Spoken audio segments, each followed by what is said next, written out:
Hello बच्चा लोग, मैं आदित्यानंद आप लोगों का वेलकम करता हूं एक और धमाकेदार सा सेशन। बहुत छोटा सा सेशन होने वाला है और आज अपन जेई के लिए, और अगर किसी को बहुत बढ़िया रैंक लाना है नीट में भी तो उसके लिए भी है ये सेशन।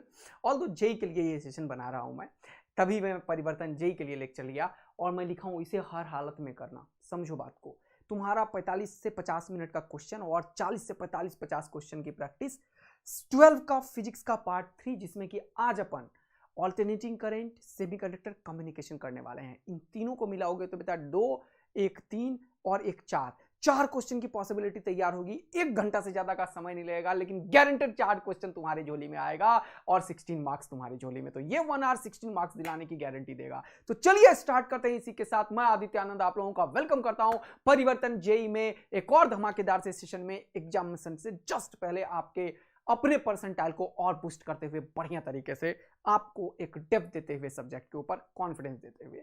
चलिए देखते हैं फर्स्ट क्वेश्चन क्या है। फर्स्ट क्वेश्चन है ऑल्टरनेटिंग करंट का। बोल रहा है equation of alternating current is given by I is equal to 10√2 sin 100 pi t plus pi by 6. The time taken by the current to reach the root mean square value. Root mean square value क्या होता है? अगर ऐसे लिखा जाता है तो इसका मतलब होता है I is equal to I0 sin omega t plus pi लिखा हुआ है। या I0 एक पीक वैल्यू को बताता है और रूट मीन स्क्वायर का वैल्यू क्या होगा? I तो I जो होता है वो I0 बाई रूट 2 के बराबर होता है। I0 का वैल्यू कितना है? 10√2 डिवाइडेड बाई रूट 2 करोगे तो ये हो जाएगा 10।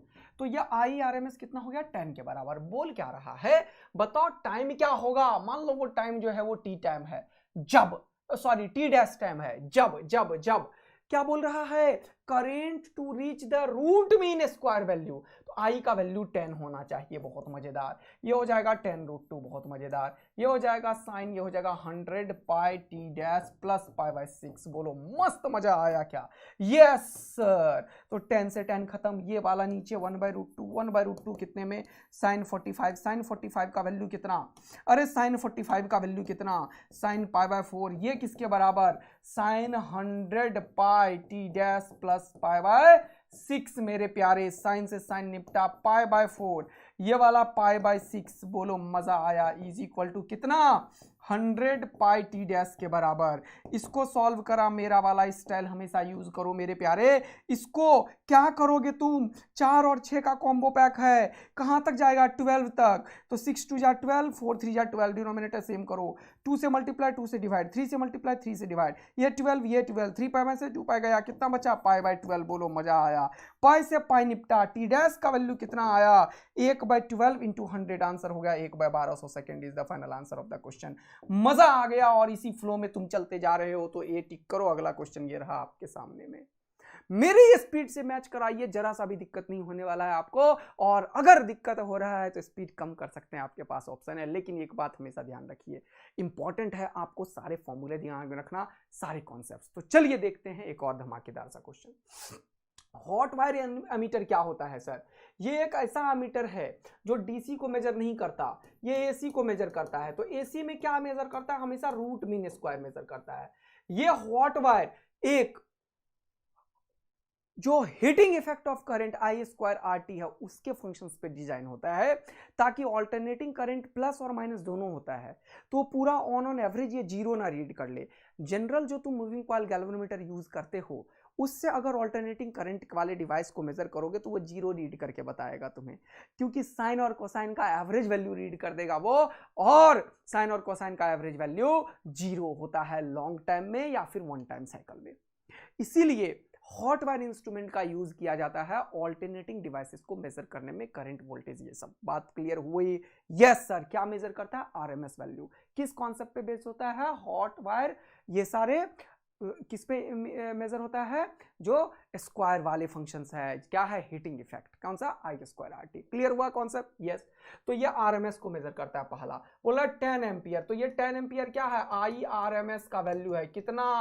10 ampere in the AC circuit. बोला the peak value of the current. तो पीक क्या होता है? I0/√2 होता है। तो I0 का वैल्यू क्या हो गया? 10√2। बोलो मजा आया क्या? ये हो गया answer 10√2। C is the final answer. Next question ये रहा, बोल रहा peak value of AC voltage on 220 main. तो 220 वोल्ट है, ये अगर ऐसे लिख दिया है और कुछ भी नहीं लिखा, फ्रीक्वेंसी लिख दिया, तो हमेशा याद रखना है अगर ऐसे कोई भी बोलता है तो ये आरएमएस होता है। सीधा अगर ऐसे लिख दे, ऐसे एसी दिखा दे और लिख दे 220 वोल्ट 50 हर्ट्ज, तो हमेशा ये क्या होता है, आरएमएस होता है, याद रखना वी आरएमएस है ये। लेकिन अगर कोई ऐसा लिखे 220 volt sine 100 pi t plus pi by 6, तो इसका मतलब होता है ये पीक है। देखो दोनों में अंतर क्या है, अगर ऐसे लिख दे तो इसका मतलब ये आरएमएस है, और अगर ऐसे लिखे इक्वेशन में तो ये वी नॉट है, पीक है। पीक क्या है, पीक। दोनों में अंतर समझ में आ गया। ऐसे क्वेश्चन मेंस में अभी आया हुआ है 2021, 2023, 2022, समझ आया ना, इसीलिए ये दिखा रहा था। ऐसे में भी बच्चा पता नहीं कैसे गलती करता है। तो ये क्या है, बोल रहा है पीक वैल्यू ऑफ दिस, अगर ऐसे लिखा है तो ये क्या है, आरएमएस है। तो ये वी आरएमएस है, जो कि किसके बराबर होगा, वी नॉट बाई रूट 2 के, जो कि किसके बराबर होगा, 220। तो वी नॉट क्या, 220 रूट 2। किधर है 220 रूट 2, ये रहा आंसर। करो अगला क्वेश्चन, देखो पढ़ो ध्यान से। ये 2027, ओ भाई साहब 2023 में आ जाना, यही काफी है, ठीक है ना। चलो, बोल रहा है the alternating current is given by I is equal to this. बोला आरएमएस वैल्यू, आरएमएस का मतलब क्या है, ये उल्टा चलता है, पहले स्क्वायर करो, फिर मीन करो, फिर रूट करो। तो ये अगर फंक्शन है तो इसका स्क्वायर करो, फिर इसका क्या करो, मीन करो, फिर इसका क्या करो, रूट करो। तो पहले इसका स्क्वायर करो, तो ये स्क्वायर जब करोगे तो ये हो जाएगा root under 42 sine 2 pi by t into t plus 10, ये हो गया। इसका स्क्वायर करो, फिर क्या हुआ जल्दी बताना, फिर इसका मीन करो, फिर क्या करो, इसका रूट करो। ये होता है, ये उल्टा चलता है, पहले स्क्वायर फिर मीन फिर रूट। अब एक बहुत ही इंपॉर्टेंट बात, जब तुम इसका स्क्वायर करोगे तो इस सब का स्क्वायर करना पड़ेगा। ये एक टर्म है, ये दूसरा है, ये a प्लस बी का होल स्क्वायर हुआ, तो रूट लिखो, मीन लिखो, ये हो जाएगा a स्क्वायर, तो हो जाएगा 42 sine square 2 pi by t into t, ठीक है, बहुत मजेदार। ये टोटल हो गया a square plus B square, तो हो गया 100 प्लस ट्वाइस ऑफ a का मतलब 42 sine 2 pi by t into t. बोलो मजा आया। a square plus B square plus 2ab, 2ab, बोलो मजा आया क्या। अब इसका जब एवरेज लोगे तो तुम्हें ये चीज का ज्ञान होना चाहिए। बच्चा लोग जरा देखेंगे इधर बहुत ही ध्यानपूर्वक, क्या ज्ञान होना चाहिए सर, देखिएगा जरा सा कि साइन स्क्वायर का एवरेज क्या होता है, जल्दी देखिएगा। साइन स्क्वायर का एवरेज 1/2, साइन स्क्वायर कोई भी फंक्शन है, यहाँ पे कोई भी एंगल है x, इसका एवरेज कितना 1/2। कॉस स्क्वायर का भी एवरेज कितना होता है बेटा 1/2, ये एवरेज वैल्यू है, ऐसे ऐसे का मतलब एवरेज वैल्यू है। साइन का कॉस का एवरेज वैल्यू कितना होता है बेटा 0 होता है, 1 टाइम साइकिल में या लॉन्ग टाइम साइकिल में। बात आया समझ में। अब एंगल कुछ भी हो सकता है, 2x हो, 2x हो, 3x हो, कुछ भी हो। साइन और कॉस का 1 टाइम साइकिल या लॉन्ग में हमेशा 0 होता है और स्क्वायर का हाफ होता है। कोई कांस्टेंट वैल्यू है, मान ले तेरे पास 10 रुपए है, तुम्हारे घर में सबके पास 10 रुपए है, तो एवरेज कितना होगा 10 ही होगा। तो कोई भी कांस्टेंट का एवरेज वही होता है, तो आंसर हो गया 42, खत्म कहानी। साइन स्क्वायर का एवरेज 1/2, तो ये हो गया 1/2, खत्म कहानी। 100 का एवरेज 100 ही होगा, बहुत मजेदार। यहाँ पे 2 और ये साइन का एवरेज आएगा, साइन का एवरेज 0 और ये सारे कांस्टेंट, तो कांस्टेंट इंटू 0 0 ही होगा। इसका क्या करोगे रूट, 2 से ये कितने में गया 21, तो ये 100 प्लस 21, तो क्या हो गया रूट अंडर 121। आंसर कितना हो गया 11। कितनों को मस्त वाला समझ में आ गया कि इसका IRMS कितना हो गया 11 एम्पियर। देखो ऐसे क्वेश्चन तुम्हारे पास एग्जाम में आएंगे, एकदम मत छोड़ना। अगला देखो, ये बहुत बार आया, 2021 में 2 बार आ चुका है सेम क्वेश्चन। बोल रहा है current AC is given by this. देखो सेम कहानी है, बोल रहा है हॉट वायरामीटर है। हॉट वायरामीटर क्या मेजर करता है IRMS। RMS का मतलब क्या, इसका पहले स्क्वायर करो, तो लिखोगे I1 square sine square omega T A square, फिर क्या लिखोगे I2 square cos square omega T B square plus 2AB। और यहाँ पे देखो ये sign omega T cos omega T, तो 2 को यहाँ से हटाओ, 2 sign omega T into cos omega T, ये क्या बन जाता है देखो जरा सा, ये साइन 2 ओमेगा टी बन जाता है। और इसका जब तुम एवरेज करोगे, इसका तुम जब एवरेज करोगे तो साइन का एवरेज कितना होता है 0, तो 0 इंटू समथिंग, ये सारा एवरेज 0 दे दिया। बात आया समझ में। इसका जब करोगे एवरेज, तो ये कांस्टेंट है, इसका एवरेज 1/2, तो हो जाएगा I स्क्वायर बाई 2। इसका जब करोगे एवरेज, अरे स्क्वायर करके मीन करोगे ना, फिर रूट करोगे ना, इसी को तो हॉट वायरामीटर बोलता है, जो रूट मीन स्क्वायर मेजर करता है। बोलो मस्त वाला फील आया क्या, यस सर। तो ये करोगे तो ये हो जाएगा क्या I1 स्क्वायर 2 रूट अंडर, तो इसको सॉल्व करो तो ये हो गया 2i1 square plus i2 square divided by 2 का रूट अंडर, किधर है, टिक करो आगे निकलो, i1 square i2 square by 2 का root under. A is the final answer of the question. अगला देखो 2022 में पूछा गया क्वेश्चन, क्या ऐसा नहीं आएगा, आएगा, बहुत ही ज्यादा रिसर्च किया हुआ क्वेश्चन। बोल रहा है very high frequency, what do you mean by very high frequency. यहाँ पे ऑल्टरनेटिंग करंट में जब इंडक्टर और कैपेसिटर लगाते हो तो इसका तुम क्या निकालते हो मेरे प्यारे, इंडक्टिव रिएक्टेंस, कैपेसिटिव रिएक्टेंस क्या होता है, उसका यूनिट ओम होता है। निकलता कैसे है, एक्सी, एक्सी क्या होता है देखो, ये होता है 1/ओमेगा-c, ओमेगा क्या होता है 2πf, ये एंगुलर और ये लीनियर फ्रीक्वेंसी, और एक्सएल क्या होता है ओमेगा-l, ओमेगा क्या होता है 2πf, और ये l इंडक्टेंस का वैल्यू होता है। ये एक इफेक्टिव रेसिस्टेंस की तरह बिहेव करता है जिसे हम बोलते हैं रिएक्टेंस। क्या बोलते हैं, रिएक्टेंस। बोल रहा है एट वेरी हाई फ्रीक्वेंसी, अगर फ्रीक्वेंसी बहुत ज्यादा हो तो लगभग इन्फिनिटी, तो अगर ये f टेंस टू इन्फिनिटी हो गया बहुत ज्यादा तो xc का वैल्यू लगभग 0 हो गया। मतलब xc का मतलब हुआ कि ये रिएक्टेंस 0 हो गया, मतलब एक जीरो रेसिस्टेंस वायर बन गया। रेसिस्टेंस ही कुछ नहीं हुआ, क्योंकि ये एक तरीके से इफेक्टिव रेसिस्टेंस की तरह काम करता है। किसकी तरह काम करता है, रेसिस्टेंस की तरह काम करता है। बोलो ये ओमेगा एल, तो f का वैल्यू अगर बहुत हाई करोगे तो एक्सएल का वैल्यू बहुत हाई हो जाएगा, बहुत हाई हो जाएगा मतलब ये भी इन्फिनिटिव को अप्रोच करेगा, तो ये भी इन्फिनिटिव को अप्रोच करेगा। इन्फिनिटिव को अप्रोच करेगा तो ये क्या हो जाएगा, इंडक्टर वेरी हाई फ्रीक्वेंसी पे एक इनफाइनाइट रेसिस्टेंस की तरह ट्रीट होता है। किसकी तरह ट्रीट होता है, इनफाइनाइट रेसिस्टेंस।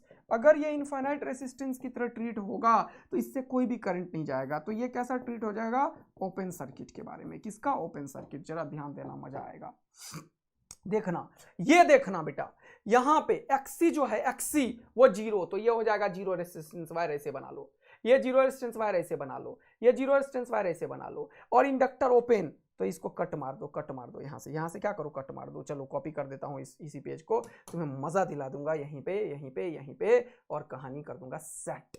तो देखो देखो देखो देखो देखो मेरे प्यारे, देखो देखो देखो देखो देखो मेरे प्यारे, यहाँ पे देखो ये ओपन सर्किट हो गया। क्या हो गया, ओपन सर्किट। क्या हो गया, ओपन सर्किट। क्या हो गया, ओपन सर्किट।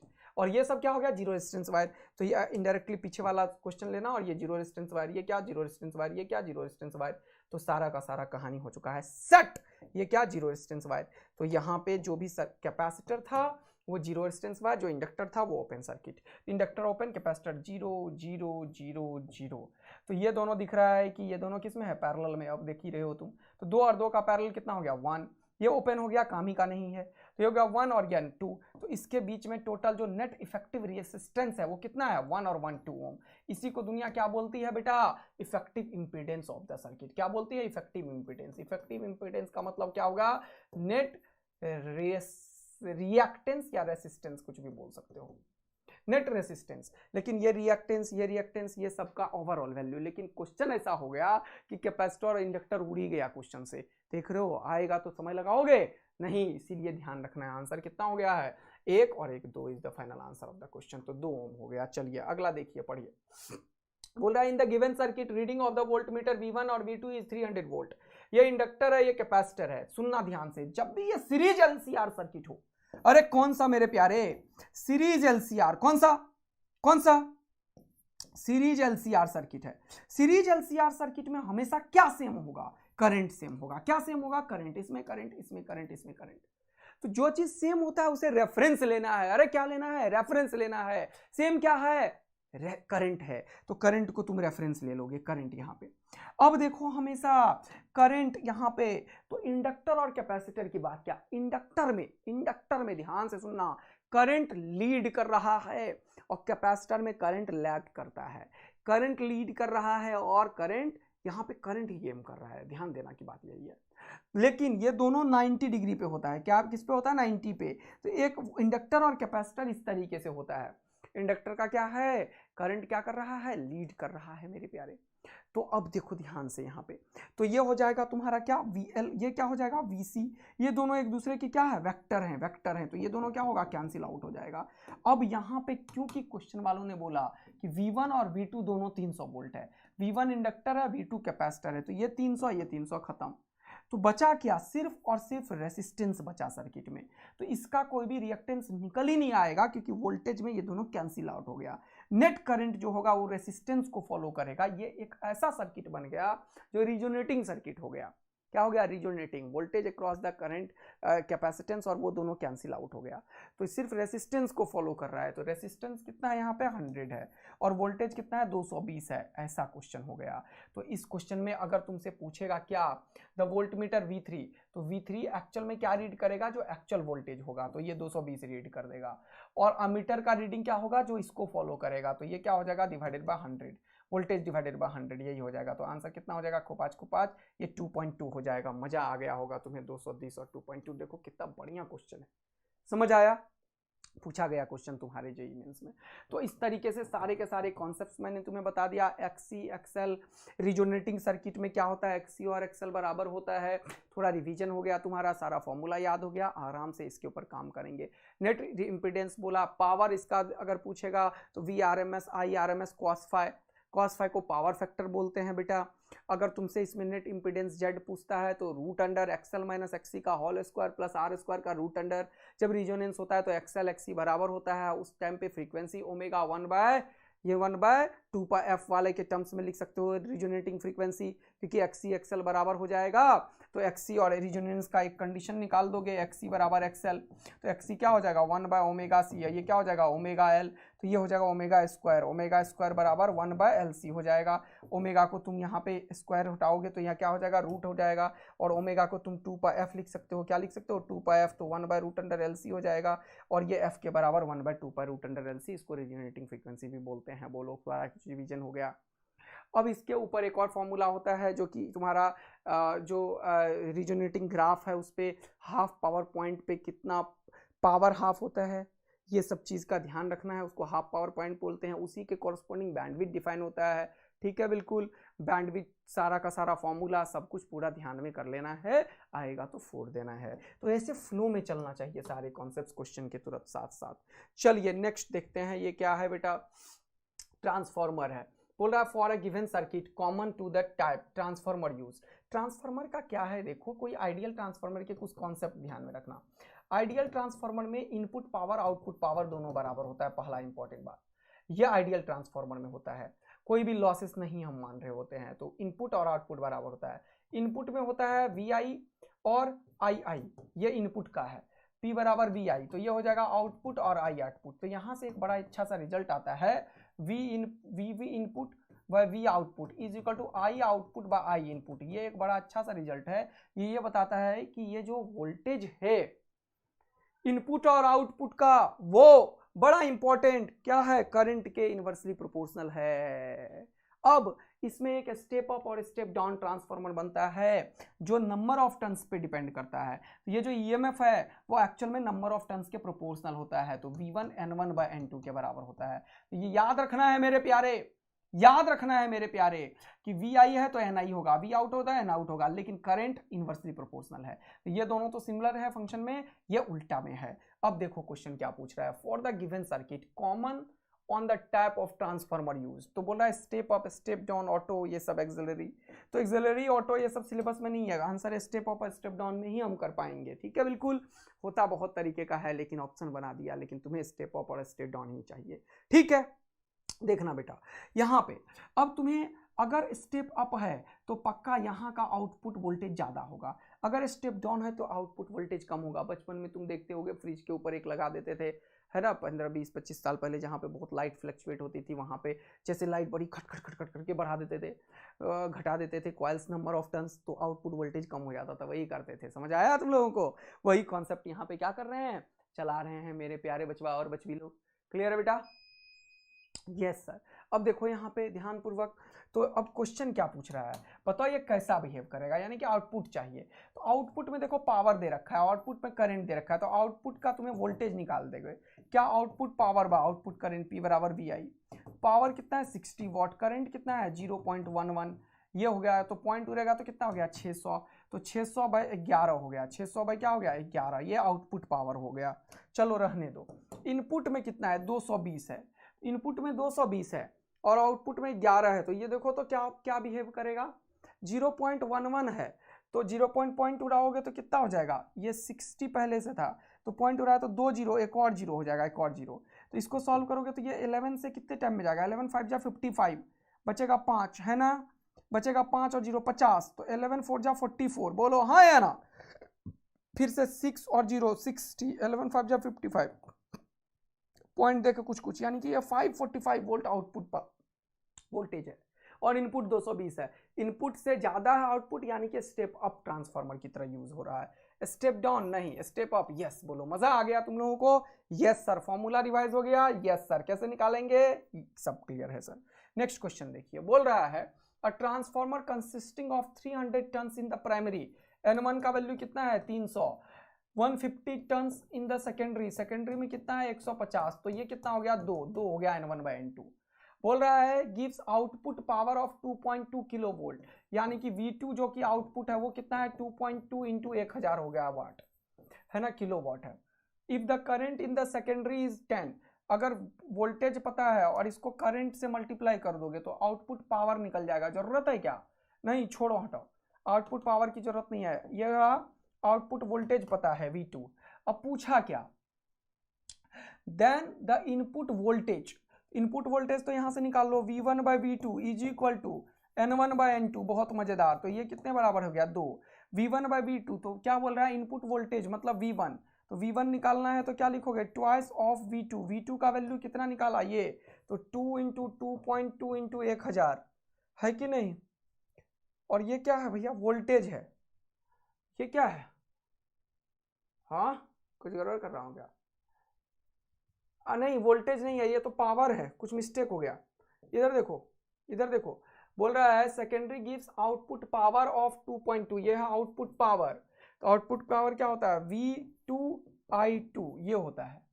तो अब क्या, if the current in the secondary is 10 ampere, तो ये है सेकेंडरी 10, तो V2 क्या हो जाएगा, ये 10 से डिवाइड करोगे, तो इसको 10 से डिवाइड करोगे तो 2.2 इंटू 1000 है ना, डिवाइडेड बाय 10, यहां से आया देख लो I2 का वैल्यू 10 है, सेकेंडरी का मतलब दूसरा करंट हो जाएगा। तो पॉइंट उड़ाओगे तो 100 खुपाच खुपाच खुपाच खुपाच, तो ये कितना हो जाएगा 220 वोल्ट, ये निकल गया। V2 220 आया, तो पूछा क्या, then the input voltage and current in the primary coil, अच्छा ये पूछा ही नहीं है, तो V2 मैंने क्यों निकाला, अच्छा V2 निकला हुआ है तो V1 निकल जाएगा, चलो हो गया। तो ये इनपुट वोल्टेज हो गया ये, तो ये V2 लिखो यहाँ पे, तो 2 इंटू V2 का वैल्यू 220, तो आंसर क्या हो गया 440। मजा आया क्या तुम्हें, 440 वोल्ट। देखो ध्यान से, क्वेश्चंस को पढ़िए, उसको सॉल्व कीजिए, सॉल्यूशन देख के निकल दीजिए। अब वो समय नहीं है कि मैं आप लोगों को एक एक चीज बड़ी आराम से करवा दूंगा, फॉर्मूला पता है, सीधा क्वेश्चंस कीजिए। अगर फंस रहे हैं आप लोग, इसलिए आपको पहले मैंने नोट्स भेज दिया था, जल्दी से क्वेश्चंस देखिए, इंपॉर्टेंट है इन क्वेश्चंस को करना, और सॉल्यूशन आपको इसलिए बताया जा रहा है, राइट ना बेटा। चलिए जल्दी कॉन्सेंट्रेट कीजिएगा इधर की तरफ और आगे बढ़ेंगे अपन तुरंत से। 440 वोल्ट इसमें है, ये दोनों तो ऑप्शन ही खत्म है। अब पूछा क्या है, current in the primary, primary voltage पता है, N1 N2 पता है, तो करंट रिवर्स होता है, तो ये देख लो N1/N2 जो होगा वो I2/I1 के बराबर है। बोलो मजा आया तुम्हें। N1/N2 का वैल्यू कितना है 2, I2 का वैल्यू कितना है, I2 का वैल्यू 10 है, I2 का वैल्यू 10 है, तो I1 इधर गया तो हो गया 5 एम्पियर, तो I1 कितना हो गया 5 एम्पियर। तो आंसर ये नहीं होगा 20 400 वाला 2 है, ये 5 वाला आंसर होगा। कितने लोगों को पूरा समझ में आ गया? जल्दी से आग लगा दो मस्त वाला। देखते जा रहे हो ना, तुम लोग ट्रांसफार्मर सीख रहे हो, ऑल्टरनेटिंग करंट में सारा कुछ सीख रहे हो, है ना। चलिए अब स्टार्ट कर रहे हैं, कौन सा चीज देखते हैं आगे। ये आ गया तुम्हारे पास कम्युनिकेशन, इसका कुछ कॉन्सेप्ट डेवलप कर देता हूं कम्युनिकेशन का, जिससे कि तुम्हारे को दिक्कत ही खत्म हो जाए। जिस बच्चे को कुछ भी नहीं आता वो भी कम्युनिकेशन का क्वेश्चन 4 के आएगा, क्योंकि भैया मैं इलेक्ट्रॉनिक्स इंजीनियर हूँ। आराम से देखो, इलेक्ट्रॉनिक्स एंड कम्युनिकेशन तो आपने 4 साल यही पढ़ाई ही की है। जल्दी से देखना, 2 मिनट में समझा दूंगा। जैसे चिट्ठी लिखते हो ना, वही काम कम्युनिकेशन इंजीनियरिंग में होता है। क्या करते हो तुम, पीछे चिट्ठी लिख देते हो, फिर क्या करते हो उसे पैक करते हो एनवेलप में, हाँ, फिर कहीं जाके देते हो, जिसे तुम बोलते हो कुरियर है, यहाँ पर उसे कैरियर बोलते हैं। अब सोचो कि चिट्ठी तुमने लिख लिया, लिखा हुआ है चिट्ठी, अगर कैरियर ना हो तो क्या तुम्हारा चिट्ठी जा पाएगा? नहीं जा पाएगा। दूसरा सपोज करो, मैं बता रहा हूं कि दोनों का रोल इंपॉर्टेंट है, लेकिन कौन पावरफुल है वो बताने के तरीका है ये, कौन पावरफुल है। मैसेज सिग्नल तैयार है, मैसेज तो तैयार है, लेकिन कोई ले जाने वाला ही नहीं है, तो क्या मैसेज जा पाएगा? नहीं सर। तो एक होता है मैसेज सिग्नल, एक होता है कैरियर सिग्नल। मैसेज और कैरियर जब तक दोनों नहीं मिलेंगे तब तक इंफॉर्मेशन एक जगह से दूसरे जगह नहीं जाता है। तो यहाँ पे दो चीज होता है। पहला, एक तो मैसेज सिग्नल होता है, एमटी से डिनोट करते हैं, इसको बोलते हैं amplitude M sine omega MT. और दूसरा कैरियर सिग्नल होता है सीटी, इसको बोलते हैं एसी साइन ओमेगा सीटी। ये दो चीज तुम्हें हमारे पास है। अब इन दोनों को मिलाओगे जब तक नहीं तब तक ये जाएगा नहीं। अब एक बड़ा इंपॉर्टेंट बात है, सपोज करो मेरे भाई को भेजना है, जेई की नीट की तैयारी कर रहा है वो, मुझे एक मॉड्यूल भेजना है जिसका वेट मान लो 30 केजी का है, पूरा सारा पैकेज किताब खरीद के रखा है मैंने, भेजना है। एक लड़का आया, बोला कि सर मुझे किताब दे दो, मैं आपके घर पहुंचा के आऊंगा। मैं बोला ठीक है, लेकिन बेचारा पतला दुबला लड़का था, तो मुझे डाउट हो गया कि यार इसका वेट कितना है, एक बार पूछ लो। फिर बोला कितना वेट है बेटा तुम्हारा? तो उसने बोला सर मैं 29.5 केजी का हूँ, बच्चा है। मैं बोला भैया मेरा किताब तो 30-35 केजी का है, तू 29 केजी का है, क्या मेरे दिमाग में डाउट आएगा? नहीं आएगा कि ये वाला जो 29 केजी का बंदा है, क्या वो 30 केजी का किताब सुरक्षित पहुंचा पाएगा? क्या नहीं पहुंचा पाएगा, डाउट आ जाएगा। वैसे यहाँ भी डाउट आ जाता है। तो अगर 30 केजी या 100 केजी का मान लो कोई किताब ले जाने वाला है, तो वो बंदा या फिर कैरियर जो भी हो, मान लो 50 केजी का हमारे पास सामान है, तो जिसपे वो चीज ले जाओगे वो 50 केजी का होना चाहिए या 50 से कहीं बढ़िया होना चाहिए, ताकि हमें ये बात मान के चलें कि सुरक्षित जाएगा। हमेशा ज्यादा होना चाहिए। तो एक बड़ा इंपॉर्टेंट बात है कि कैरियर का फ्रीक्वेंसी मैसेज के फ्रीक्वेंसी से बहुत ज्यादा होता है। The frequency of the carrier is very very greater than frequency of the message. एक बहुत इंपॉर्टेंट इंफॉर्मेशन है यहाँ पे, मैसेज के फ्रीक्वेंसी से बहुत ज्यादा फ्रीक्वेंसी कैरियर का होता है। तो फॉलो कौन करता है किसे? जो ज्यादा पावरफुल हो। तो बताओ, मैसेज कैरियर को फॉलो करेगा या कैरियर मैसेज को फॉलो करेगा? जल्दी से बताओ। मैसेज कैरियर को फॉलो करता है। कैरियर तो लेके चल रहा होता है और मैसेज पीछे रखा होता है, तो मैसेज कैरियर के पीछे पीछे चल रहा होता है। बात आ गया समझ में? याद रखोगे जीवन भर। तो इससे 4 इंपॉर्टेंट इंफॉर्मेशन। हमेशा कैरियर की फ्रीक्वेंसी बहुत ज्यादा होनी चाहिए। कैरियर को मैसेज फॉलो करता है, याद रखना है, यानी कि कैरियर डोमिनेटिंग है। यानी कि इन दोनों को जब मिक्स करते हैं तो नेट फ्रीक्वेंसी कौन काम करता है? कैरियर का काम करता है। तो अब देखो, अब जब फ्रीक्वेंसी कैरियर का काम करेगा तो साइन ओमेगा टी फंक्शन हम बनाएंगे। ये चीज समझ में आ गया। अब बचा यहाँ पे ये अब इसको जब मिलाते हैं तो कम्युनिकेशन इंजीनियरिंग में मिलाने का तरीका अलग होता है। ये एक्चुअल में इस कैरियर के एम्पलीट्यूड में ऐड हो जाता है और फ्रीक्वेंसी कैरियर का ही डोमिनेटिंग होता है। तो ये जो एम्पलीट्यूड है एसी, इसी एसी में ये वाला चीज ऐड हो जाता है, M sine omega t add हो जाता है।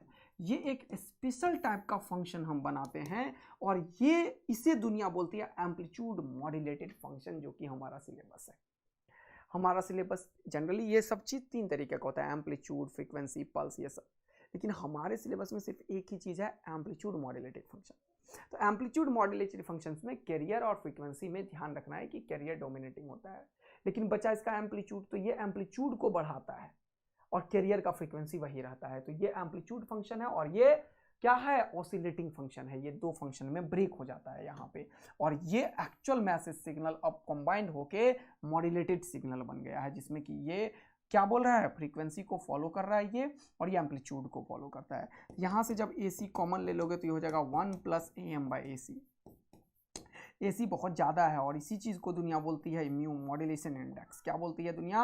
Modulation index. क्या बोलती है दुनिया? Modulation index. तो लगातार क्वेश्चन पूछता है what is the modulation index. तो आंसर है AM/AC। आंसर क्या है? AM/AC। आंसर क्या है? AM/AC। और ये क्या हो जाएगा? साइन ओमेगा MT, और ये यहाँ पे जाके क्या हो जाएगा? Sine omega CT। अब इसको इससे मल्टीप्लाई कर देंगे, फिर 2 sin A sin B को ब्रेक करेंगे, फिर ये पूरा एम्पलीट्यूड मॉड्यूलेटेड फंक्शंस को जब तैयार करेंगे मेरे प्यारे, तब यहाँ पे क्या होता है सुनना। तब ये सारा फंक्शंस मैथमेटिकली ब्रेक होके 3 डिफरेंट तरीके के फंक्शंस में निकलता है। ये जो फ्रीक्वेंसी है, एक ओमेगा C है, एक ओमेगा M है। तो ये दोनों ओमेगा C और ओमेगा M, और ये मैथ्स को सॉल्व करने के बाद 3 डिफरेंट काइंड ऑफ फ्रीक्वेंसी मिलता है। कौन कौन से सर? इसमें सबसे इंपॉर्टेंट जो होता है वो ओमेगा C मिलता है, पहला ओमेगा C। और ओमेगा C के आसपास 2 मिलता है, यहाँ पे और यहाँ पे। इसमें थोड़ा सा बड़ा omega C plus omega M, और यहाँ पे पीछे omega C minus omega M. ये 3 तरीके के फ्रीक्वेंसीज इसमें एग्जिस्ट करता है जब ये काम होता रहता है। और इसका जो एम्पलीट्यूड बन के आता है वो देखो, इसका एम्पलीट्यूड बिल्कुल ये जो AC है, AC इसका आधा होता है, ये हो जाएगा म्यू AC/2। ये बिल्कुल इसका आधा होता है। क्या होता है? आधा। अब यहाँ पे देखो, यहाँ पे ये देखो कैसे बोल रहा हूँ मैं। देखो ये AC हो गया, एक यहाँ पे AC, ये साइन ओमेगा टी, और ये हो जाएगा म्यू, इससे मल्टीप्लाई करोगे तो ये हो जाएगा म्यू AC और दूसरा म्यू AC/2। तो ये 2 तरीके का फंक्शन बनता है, एक तो म्यू AC और इसका बिल्कुल आधा होता है ये, और ये 3 तरीके के फ्रीक्वेंसी यहाँ पे एग्जिस्ट करता है। इन्हीं के ऊपर सारे क्वेश्चंस फ्रेम होते हैं, सारे के सारे क्वेश्चंस। ठीक है, अब देखना क्वेश्चंस को। अगला पॉइंट एक और चीज बता, जैसे ये क्वेश्चन है देखो 2019 में बोल रहा है signal A cos omega t is transmitted V0 sin omega t as a carrier. देखो ये कैरियर का है तो कैरियर ही डोमिनेट करता है, तो the correct amplitude modulated is, तो ये कैरियर को डोमिनेट करेगा तो यहाँ पे साइन ओमेगा नॉट टी हो जाएगा, ये तो गारंटीड है। और साइन ओमेगा नॉट टी के आसपास का मिलेगा तो ओमेगा नॉट तो मिलेगा ही, ओमेगा नॉट माइनस ओमेगा मिलेगा और ओमेगा नॉट प्लस ओमेगा मिलेगा। ये 3 तरीके के फ्रीक्वेंसी एग्जिस्ट करेंगे। देखो यहाँ 3 तरीके का है, नहीं गलत है, 3 तरीके का है, नहीं गलत है। यहाँ पे देखो 3 तरीके का है, नहीं गलत है। यहाँ पे देखो ये ओमेगा नॉट मिल गया एक तरीके का, ओमेगा नॉट माइनस ओमेगा ये दूसरे तरीके का, और ये तीसरे तरीके का। 3 तरीके का फ्रीक्वेंसी एम्पलीट्यूड मॉड्यूलेटेड वेव में मिलता है, जैसे कोई AM सिग्नल बोलते हैं। देखो कितना सेकंड में तुमने आंसर किया डी। अगर इस कॉन्सेप्ट को सीखा है कि क्या आंसर करेंगे। अगला देखिए, बोल रहा है in an amplitude modulator circuit the carrier wave is given by this. Carrier wave है तो ये क्या हो जाएगा, देखो ध्यान से, ये A साइन ओमेगा, ओमेगा होता है 2 पाई f, तो ये हो जाएगा 2 से डिवाइड कर दो तो ये 2 पाई f यहाँ पे लिखोगे, यहाँ पे तो 2 पाई f, तो ये खत्म पाए 2 से इसको देखोगे f का वैल्यू क्या हो जाएगा, 2 1 जा 2, 1 पे 3 4 0, 1 पे 1 2 3 4, इतना हर्ज। ये हो जाएगा क्या, FC का वैल्यू ये हो जाएगा। देख रहे हो, बहुत मजेदार।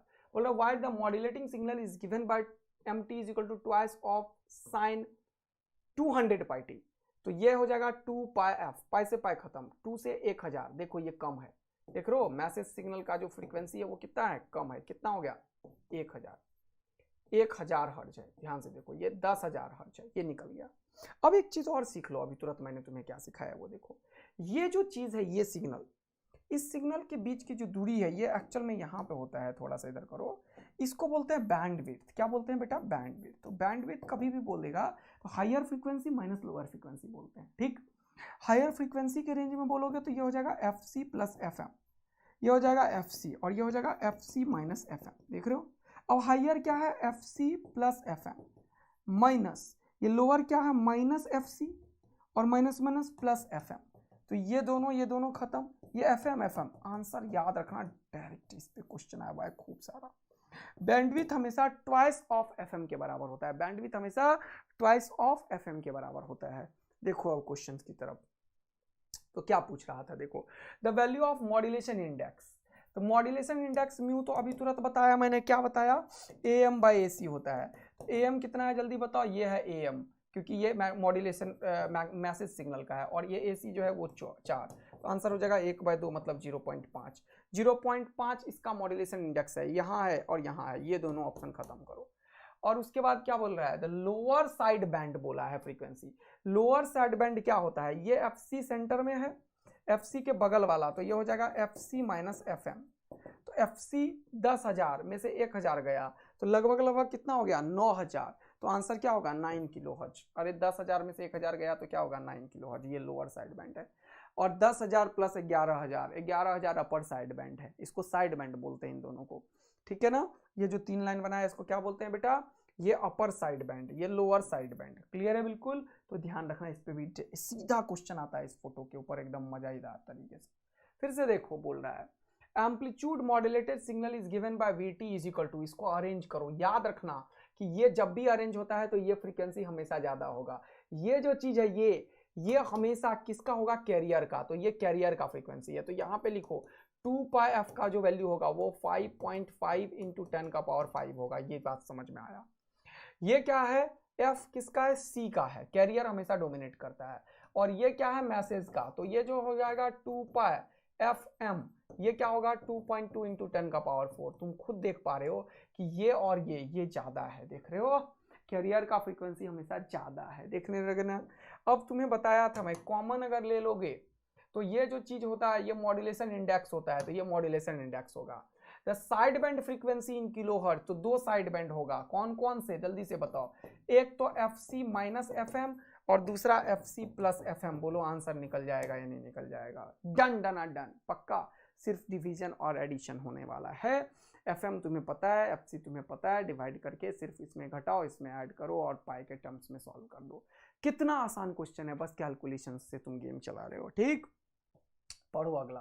देखो 2021 में बोला an amplitude modulated wave is given by this. अब ये देखो ये हो गया मॉड्यूलेशन इंडेक्स, ये फंक्शंस हो गया, ये हो जाएगा क्या FC, ये हो जाएगा FM और ये हो जाएगा FC। देखो ये ज्यादा है, 1 1 1 पे 1 2 3 4 जीरो है और ये 10 लाख के रेंज में है और ये 10,000 के रेंज में है, तो ये ज्यादा है, देख रहे हो ना। बोला मॉड्यूलेटेड फ्रीक्वेंसी, मॉड्यूलेटिंग फ्रीक्वेंसी जो होगा, मॉड्यूलेटिंग फ्रीक्वेंसी वो हमेशा क्या होता है, कैरियर फ्रीक्वेंसी वाला होता है। मॉड्यूलेटिंग फ्रीक्वेंसी का मतलब क्या होगा, कैरियर फ्रीक्वेंसी, क्योंकि मॉड्यूलेटिंग फ्रीक्वेंसी एक्चुअल में क्या होता है, कैरियर फ्रीक्वेंसी के रेंज में होता है, राइट। तो मॉड्यूलेशन किसको फॉलो करता है, कैरियर को, तो आंसर क्या हो जाएगा, किलोहर्ट्ज। ठीक है, तो ये वाला चीज होगा कैरियर फ्रीक्वेंसी। ठीक है, बिल्कुल कोई परेशानी है, एकदम समझते जा रहे हो। मॉड्यूलेशन फ्रीक्वेंसी कौन फॉलो करता है, कैरियर फ्रीक्वेंसी को। ठीक है, चलो अगला क्वेश्चन देखो। बोल रहा है in an amplitude modulated the message signal MT is given by this. तो ये क्या हो जाएगा, ये क्या हो जाएगा 2 पाई FM, ठीक है, volts. The carrier signal is given bye, ये क्या हो जाएगा 2 पाई FC। देखो ये 2 पाई खत्म, FC 10 का पावर 7 है, ये FM 10 का पावर 5 है। बोल रहा है the modulated signal now contain the message signal with lower side band and upper side band frequency. Therefore, the bandwidth of the modulated signal is K alpha kilohertz। ये alpha kilohertz twice of FM के बराबर होता है। FM ये है, तो FM है 10 का पावर 5, तो ये हो जाएगा ट्वाइस ऑफ 10 का पावर 5। अब इसको किलो बनाओगे तो क्या हो जाएगा, जल्दी से बताओ हमें। किलो बनाओगे तो ये 200, यहाँ से 3 रखना पड़ेगा, तो 2 जीरो इसको दे दिया, इंटू 10 का पावर 3 हर्ट्ज। 10 का पावर 3 हर्ट्ज जो होगा वो किलो हर्ट्ज हो जाएगा, तो ये हो जाएगा is equal to 200 kilo hertz. तो ये किलो हर्ट्ज निपट गया। अल्फा का वैल्यू कितना हो गया 200, तो आंसर क्या होगा, जल्दी से देखो, the value of alpha is 200। ये आंसर होना चाहिए, ये नहीं होना चाहिए यूनिट में, क्योंकि अल्फा ही पूछा ना, क्योंकि अल्फा का वैल्यू हो जाएगा 200। बोलो मजा आया तुम लोगों को, किस तरीके से क्वेश्चन फटाफट सॉल्व होता है। बस एम्पलीट्यूड मॉड्यूलेटेड सिग्नल एक चीज तुम्हें पढ़ना होता है और उससे फटाफट कोई भी क्वेश्चन कम्युनिकेशन के तुम कर पाओगे, है ना बेटा, बहुत आसान। फिर से अब क्या ही करवाऊंगा मैं, सब चीज समझ ही गए हो। ये सेम क्वेश्चन रिपीट हो गया, same already done, same already done. चलिए नेक्स्ट देखते हैं, ये क्या है, ये भी ये ऑलरेडी डन। ठीक है, अगला देखो, ये क्या है, पढ़ो जल्दी से। बोल रहा है in amplitude modulated sinusoidal carrier frequency used to denoted by omega C and the signal frequency is denoted by omega m. Okay, the bandwidth delta omega of the signal is such that delta omega is very greater than lesser than omega C. ठीक है, which of the following frequency is not contained in the modulated wave। अब omega bandwidth जो है वो बहुत छोटा है, तो ओमेगा C तो होगा ही होगा, और ये ओमेगा C जो होगा यहाँ पे omega C minus omega M, omega C plus omega M, है कि नहीं, यही है बैंडविड्थ, इसे बोलते हैं बैंडविड्थ डेल्टा ओमेगा। तो ये डेल्टा ओमेगा बाई 2 है, तो इसमें से इसे घटाओगे और डेल्टा ओमेगा बहुत छोटा है, डेल्टा ओमेगा क्या है, बहुत छोटा है ये। तो यहाँ पे ये वाला जो होगा और ये वाला जो होगा, इसमें आगे होगा इसमें पीछे होगा, और वो बहुत छोटा है। तो एक चीज़ तो क्लियर हो गया कि इस तीनों में ओमेगा C होता है, omega C plus omega M होता है, omega C minus omega M होता है, लेकिन ओमेगा एम नहीं होता है। बोला which of the following frequencies is not contained in the modulated wave. Omega M modulated wave में नहीं होता, ओमेगा C होता है, और ओमेगा C में लोअर साइड बैंड और अपर साइड बैंड होता है। बोलो मजा आ गया क्या, सब 4 डालोगे तुम लोग, यस सर, वेरी गुड बेटा। नेक्स्ट देखो ध्यान से, a carrier wave with amplitude 250 volt is amplitude modulated by a sinusoidal base band signal. देखो बेस बैंड सिग्नल तब भी बोलेगा तो इसको क्या बोलोगे, मैसेज सिग्नल। ये क्या है, मैसेज सिग्नल, तो ये हो जाएगा AM का वैल्यू, कितना 150 वोल्ट, ये क्या हो जाएगा एसी का वैल्यू कितना 250 वोल्ट, बहुत बढ़िया।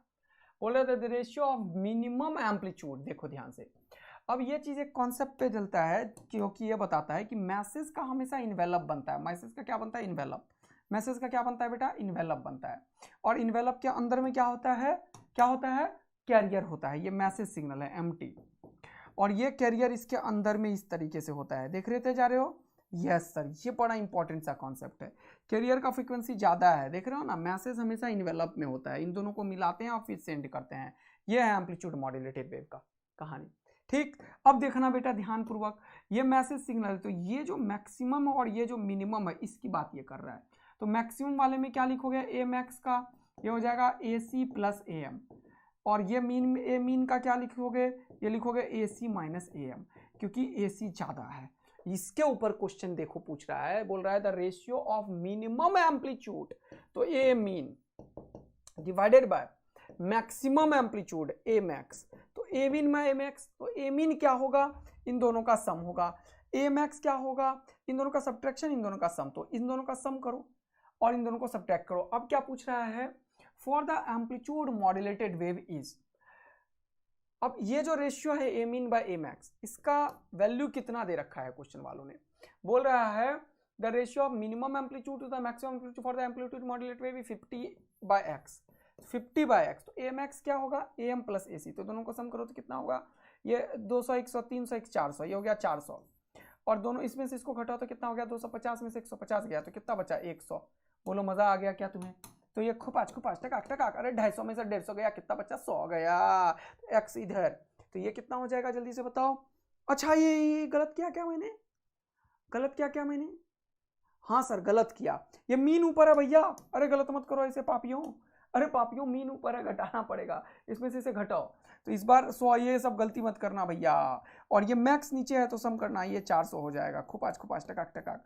तो ये एक्स इधर, ये इधर, तो एक्स का वैल्यू कितना हो गया? 200। बोलो मस्त वाला फील आ गया क्या? ये बड़ा इंपॉर्टेंट रिजल्ट है। ये ए मैक्स जो होगा A C plus A M, A min जो होगा A C minus A M. Modulation index अगर पूछता तो क्या होता? A M by A C. इस तरीके से चीजों को समझ रहे हो? अगला देखो जल्दी से क्या बोल रहा है, फिर से देखो जल्दी से क्या बोल रहा है। बोल रहा है the maximum amplitude for an amplitude modulated wave is found to be 12 volt. Maximum, अब ये नया कहानी कर दिया। मैक्सिमम एम्पलीट्यूड बोल रहा है ए मैक्स, ए मैक्स का वैल्यू इसने बोल दिया 12, जो कि किसके बराबर होगा? A C plus A M के बराबर होगा, A C plus A M के बराबर होगा। बहुत मजेदार इक्वेशन मान लेते हैं। बोला the minimum is found to be 3 volt, तो 3 के बराबर हो जाएगा क्या? ए सी माइनस ए एम के बराबर हो जाएगा। ये इक्वेशन 2 बोल क्या रहा है? The modulation index is 0.6। अच्छा, मॉड्यूलेशन इंडेक्स होता क्या है? म्यू, म्यू क्या होता है? ए एम बाई ए सी। अरे बोलो क्या होता है? ए एम बाई ए सी। तुम्हें ए एम और ए सी का रेशियो चाहिए, तो यहाँ से ए एम बाई ए सी निकल पाएगा? निकल जाएगा। दो चीज है, दोनों को ऐड कर दो तो ए एम खत्म। बोलो ये हो जाएगा ट्वाइस ऑफ ए सी बराबर, ये कितना हो जाएगा? 15। तो ए सी का वैल्यू कितना हो गया? 15/2। बोलो मजा आ गया। इस ए सी का वैल्यू यहाँ पे रख दो, AC का वैल्यू यहाँ पे रखो तो क्या हो जाएगा? जल्दी से देखो, AC का वैल्यू जब यहाँ पे रखो तो हो जाएगा twice 12 is equal to 15/2 plus AM। तो ये AM क्या होगा वो देखो, AM का वैल्यू क्या हुआ? ये इधर, AM का वैल्यू ये इधर, तो हो जाएगा 12 माइनस 15/2। तो ये कितना हो गया? 24 माइनस 15/2। तो ये कितना है? 24 में से 15 गया तो कितना बचा? जल्दी से बोलो, है ना? 9। कितना हुआ? 9/2। तो ये AM का वैल्यू कितना हो गया? 9/2। कितना हो गया? 9/2। तो 9/2 हो गया AM हो गया 9/2 और AC हो गया 9/15/2। तो अब क्या क्वेश्चन बोला? According to question the modulation index जो होता है वो AM बाई AC होता है। AM कितना है? 9/2, तो 9/2। AC कितना है? 15/2, तो ये दो खत्म, 3 3 9, 3 5 15, ये हो गया 3/5। ये किसके बराबर है? मॉड्यूलेशन इंडेक्स के, जो कि 0.6x है। तो हो जाएगा 0.6x। x का वैल्यू क्या हो गया वो देखो, ये हो गया 3/5 इंटू 0.6, तो पॉइंट हो रहा तो ऊपर कितना हो गया? 10। तो ये कितना हो गया? 5 2 10, ये कितना हो गया? 3 2 6 6, आंसर कितना हो गया? 1। x का वैल्यू कितना हो गया 1। कितनों को मस्त मजा आ गया? इस तरीके का कोई भी क्वेश्चन होगा तो फोड़ के आ जाओगे तुम लोग। तो जल्दी से वाई टैप करो, आग लगाओ दिल भर सौ बच्चा लोग। सर मॉड्यूलेशन इंडेक्स के ऊपर क्वेश्चन आता है, एम्पलीट्यूड मॉड्यूलेटिंग फ्रीक्वेंसी में किस तरीके से कैरियर डोमिनेटिंग होता है, कैरियर को ही हम लोग मेन मान रहे होते हैं, मैसेज इन्वेलप में होता है, सारा ज्ञान है। तो 3-4 फॉर्मूले पे ही क्वेश्चन आता है, छोड़ के मत आना बेटा। चलिए नेक्स्ट क्वेश्चन की तरफ बढ़ते हैं। क्या है? अच्छा, अब सेमीकंडक्टर हो गया। अब देखो सेमीकंडक्टर में 3-4 चीज है भाई। एक तो ग्राफ वाले क्वेश्चन से जो खूब आते हैं, सर्किट वाले क्वेश्चन से जो खूब आते हैं, एक लॉजिक गेट वाले क्वेश्चन से जो खूब आते हैं। तो 3-4-5 तरीके का क्वेश्चन बनता है, सब जल्दी से देखते हैं। जल्दी से, ग्राफ में 4 तरीके का ग्राफ होता है। सोलर सेल का ग्राफ होता है, वीआई कैरेक्टरिस्टिक्स कब होता है, और एलईडी होता है। तो एलईडी तो एक तरीके से लाइट इमिटिंग डायोड है, जो कि डायोड की तरह ही बिहेव करता है, डिफरेंट डिफरेंट कलर पे अलग अलग तरीके से थ्रेशोल्ड को शो करता है। तो एलईडी तो बिल्कुल इस तरीके का ग्राफ होता है, तो एलईडी तो है नहीं ये, ठीक है, पहली बात। और फोर्थ क्वाड्रेंट का ग्राफ जो होता है, इसमें 2 चीज है, एक एक एक एक ये वाला पॉइंट और एक ये वाला पॉइंट। फोर्थ वाला पॉइंट बिल्कुल किसका है? वीआई कैरेक्टरिस्टिक्स जो है वो सोलर सेल का है। एकदम याद रखना है बेटा, इसमें कोई लॉजिक मत लगाने लगना, गलत कर दोगे। तो ये है, it is for a solar cell and a point A and B open circuit voltage and current को रिप्रेजेंट करता है। तो यहाँ पे देखो ये दोनों सेम ही चीज बताने की कोशिश कर रहा है। फोटो डायोड और ये एलईडी नहीं है, ये पढ़ो। It is VI characteristics for solar cell where point A represent open circuit voltage. देखो ओपन सर्किट वोल्टेज का मतलब है जब ये करंट नहीं है तो वोल्टेज है ये, और बी जब शॉर्ट सर्किट है, पोटेंशियल का कोई डिफरेंस नहीं है, ये शॉर्ट सर्किट करंट है। तो बी है शॉर्ट सर्किट करंट, ए है ओपन सर्किट वोल्टेज, सही है। अब इसमें देखो बोल रहा है point A and B represent open circuit voltage. A क्या है? Open circuit voltage, and B क्या है? करंट। तो ये दोनों में अंतर क्या है फिर? It is for a solar cell, PI characteristics of a solar cell where point A represents open circuit voltage, point A and point B represents open circuit voltage। अच्छा, एक ओपन सर्किट वोल्टेज है but ये short circuit current है। Short circuit current होता है क्योंकि short circuit का मतलब जब तुम शॉर्ट सर्किट कर दिए, जीरो रेजिस्टेंस वायर से मिला दिए, तो पोटेंशियल डिफरेंस ही नहीं मिलता है, यानी कि पोटेंशियल डिफरेंस जीरो होता है। तो यहाँ पे पोटेंशियल डिफरेंस जीरो है, ये शॉर्ट सर्किट करंट होता है बी। तो यहाँ पे ओपन सर्किट ही वोल्टेज और करंट बोल दिया, इसीलिए ये गलत है, ये शॉर्ट सर्किट के चलते ये गलत सही हो गया। बात आया समझ में बच्चों? ध्यान रखना, इस तरीके से चीजों को गलत नहीं करना है तुम लोगों को। अगला क्वेश्चन देखो ये वाला। जीनर डायोड हमेशा एक वोल्टेज रेगुलेटर की तरह यूज होता है, क्योंकि जीनर डायोड की कैरेक्टरिस्टिक्स कर्व अगर देखोगे, तो वीआई कैरेक्टरिस्टिक्स कर्व अगर देखोगे, तो जीनर डायोड का रिवर्स सैचुरेशन करंट बिल्कुल इससे चलता जाता है, और एक जीनर वोल्टेज जब आता है तो एकदम से ये नॉर्मल चेंज आता है, ये जीनर ब्रेकडाउन होता है। वोल्टेज को ये कांस्टेंट कर देता है। क्या करता है? ये वोल्टेज को कांस्टेंट कर देता है जीनर डायोड को। यही प्रॉपर्टी जीनर डायोड में है, जिसे कि Zener diode as a voltage regulator use किया जाता है। बात आया समझ में? Yes sir. तो Zener diode used for a stabilization, क्योंकि वोल्टेज को कांस्टेंट करके रख लेता है। बहुत मजेदार। अगला देखो जल्दी से, यही प्रॉपर्टीज यहाँ पे देखो, जीनर डायोड का ये टेक्निक है। ये क्वेश्चन एकदम बहुत आसान होता है, कुछ नहीं आ रहा है तो भी मैं सिखा दूंगा। इधर ध्यान से देखो, बोलो ये करता क्या है? इसके अक्रॉस वोल्टेज को कांस्टेंट रखता है, ये लोड के अक्रॉस, इसीलिए ये वोल्टेज रेगुलेटर की तरह यूज होता है। हमेशा जीनर वोल्टेज इससे कम होना चाहिए और ये ज्यादा होना चाहिए, तब ये एक्टिव होता है। देखो the reverse breakdown voltage of Zener is 5.6, यानी कि ये अपने 5.6 के वोल्टेज को हमेशा मेंटेन रखेगा। ये 5.6 फिक्स है, तो इस सर्किट में मैं केवीएल लगा रहा हूं, तो 9 का वोल्टेज यहाँ, 5.6 यहाँ, तो बचा कितना? 9 माइनस 5.6, तो 9 माइनस 5.6 और डिवाइडेड बाय ये वाला करंट कितना है? 200। इतना करंट यहां से निकलता है, ये करंट है आई एक्चुअल में, ये करंट यहां से निकाल देते हैं। ठीक, अब देखना, हमेशा क्वेश्चन पूछता है बताओ जीनर से कितना करंट गया इसमें। ये करंट यहाँ पे आया, लेकिन इसके अक्रॉस पोटेंशियल 5.6 का ही है, तो इसके अक्रॉस हमेशा जो करंट होगा वो 5.6 डिवाइडेड बाय 800 के बराबर होगा। बात आया समझ में? बात आया समझ में? ये करंट 500, ये करंट है ये वाला I1 मान लेते हैं। तो यहाँ पे जो करंट आया I, वो I1 में गया और IZ में, तो IZ जो क्या होगा, वो क्या होगा? I minus I1। तो ये IZ हमेशा क्या होगा? I minus I1। यही आंसर होता है, यही टेक्निक से क्वेश्चन को सॉल्व किया जाता है। तो करते क्या है, जीनर के क्रॉस जो भी वोल्टेज है, और यहाँ पे जो पैरेलल में रेसिस्टेंस है इससे करंट निकाल लेते हैं जो इसमें जाएगा हमेशा, इसीलिए लोड सुरक्षित रहता है। तो जीनर डायोड को वोल्टेज रेगुलेटर की तरह काम करते हैं। अब ये रिवर्स बाइज में है, तो ये 9 वोल्ट और ये रिवर्स बाइज में, तो ये घटा दिया, ये इस सर्किट में केवीएल लगता है, तो ये हमेशा यहाँ से जो करंट गया वो हुआ, तो यहाँ का करंट इससे निकल जाता है और यहाँ टोटल इस सर्किट से करंट निकल जाता है। यहाँ से आया मान लो 20, यहाँ गया 2, तो यहाँ कितना गया 20 - 2 18। यहाँ से आया मान लो 10, यहाँ गया 5, यहाँ कितना गया 5, एंड सो ऑन। तो ये I1 निकालने होता है इस करंट में, इस सर्किट में इसके थ्रू, और इस सर्किट में ये वोल्टेज में से इसे घटा के इससे डिवाइड करके ये वाला करंट। तो कोई भी क्वेश्चन सॉल्व हो जाएगा, एक बार कैलकुलेशन है कर लेना, ठीक है। फिर से देखो, ये सब क्वेश्चन इसलिए लिया क्योंकि हमेशा ऐसे क्वेश्चन आए हुए हैं 3-4 बार। अब देखो यहाँ पे बड़ा इंपॉर्टेंट बात है, ये देखो ये एक VI कैरेक्टरिस्टिक्स कर्व है इस तरीके से, थोड़ा देर के बाद ये फंक्शंस में आने लगा। तो ये वाला चीज़ है, अभी मैंने तुम्हें बताया है, इसका हमें नहीं पता, ऐसा हमने नहीं देखा है। ये हमने अभी तुरंत बताया था, ये जी नॉट ब्रेकडाउन है, ये जीनर डायोड का है ग्राफ। दो चीज पता चला, मान लो 2 नहीं आता तुम्हें, ऑप्शन से तुम्हें दिखाता हूं कि कैसे कर लोगे। वैसे एनसीईआरटी में 4 ही ग्राफ है, देख ही सकते हो। ये सिंपल डायोड, दूसरा जीनर डायोड है, ये दूसरा जो है वो क्या है बी, जीनर डायोड है। देखो जीनर डायोड कहाँ कहाँ है, दूसरे में जीनर डायोड है, नहीं गलत है। दूसरे नंबर पे जीनर डायोड है, नहीं है, गलत है। दूसरे नंबर पे जीनर डायोड है, नहीं है, गलत है। इस तरीके से कुछ सोचना नहीं होता, 2 सेकंड में कोई भी अगर चारों ग्राफ है, कभी कभी हो सकता है कि बढ़िया ऑप्शन बनाए तो 2-3 तुम्हें आना चाहिए, तो चौथा अपने आप को समझ में आ जाएगा। 2 नंबर पे जीनर डायोड ऑप्शन भी नहीं था, ये देखो, तो ये सिंपल डायोड है, ये जीनर डायोड है, ये सोलर सेल है, अभी पढ़ाया 4th पार्ट में, वही डिपेंड करता है, ये नहीं पता हमें, है भी नहीं एनसीईआरटी में। लाइट रेसिस्टेंस डिपेंडेंस रहने दो, क्या क्वेश्चन सॉल्व नहीं हुआ क्या, जितना तुम्हें ज्ञान है उससे? यस। तो ध्यान रखना है, दिमाग को शांत रख के करना है क्वेश्चन को सॉल्व और आगे बढ़ना है। नेक्स्ट, अब ये देखो एलईडी, मैंने बोला था कि ये एकदम डायोड की तरह काम करता है और अलग अलग कलर्स पे काम करता है। ये रहा एलईडी, खत्म करो कहानी को यार। अगला देखो, ये देखो यहाँ पे कॉमन इमीटर कॉन्फ़िगरेशन हमारा सिलेबस होता है ट्रांजिस्टर का, 3 इनपुट डिवाइस का। कौन सा? Common emitter configuration. इसमें जब भी ग्राफ यहाँ पे होता है, यहाँ पे और यहाँ पे, ये इससे टच नहीं करता, गलत ग्राफ बना दिया इधर, इसको बोलते हैं सैचुरेशन रीजन। सैचुरेशन रीजन इसको बोलते हैं। ये वाला यहां से यहां तक जो है ये एक्टिव रीजन,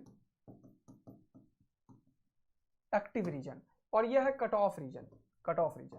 तो ये 3 रीजन में काम करता है। एक्टिव रीजन में transistor as a amplifier use होता है, और ये कट ऑफ रीजन और सैचुरेशन रीजन में स्विच की तरह यूज होता है। यानी कि वोल्टेज देखो 0 है और यहाँ पे आउटपुट सबसे ज्यादा है, इनपुट 0 आउटपुट ज्यादा, और यहाँ पे देखो आउटपुट 0 इनपुट ज्यादा। तो ये स्विच की तरह काम करता है।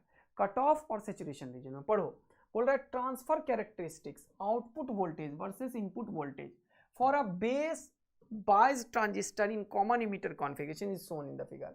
For using transistor as a switch it is used in first and third.